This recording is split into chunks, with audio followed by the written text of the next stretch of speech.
एकाच कस्टमरच्या मला कंटिन्यू 3 दिवस ऑर्डर होत्या.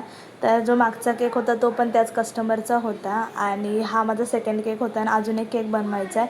तो तुम्हाला मी नेक्स्ट व्हिडिओमध्ये सांगेल. तर ह्या दिवशी मला 2 ऑर्डर्स होत्या.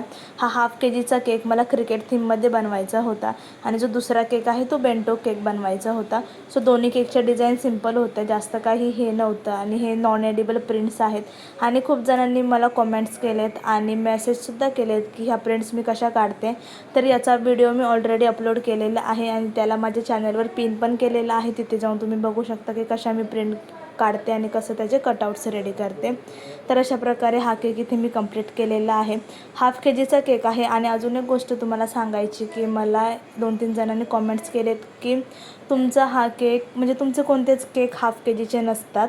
तर हो, खरंच सांगायचं झालं तर माझा कोणताच केक हाफ के जीचा नसतो. सगळेच केक हाफ के जीच्या वर असतात, कारण मी कस्टमरला क्वालिटी प्लस क्वांटिटी देते. त्याच्यामुळे प्रत्येक केक मी 500 ग्रॅम भरवत नाही. आणि हा होता बेंटो केक, त्याचं वेट बघू शकता.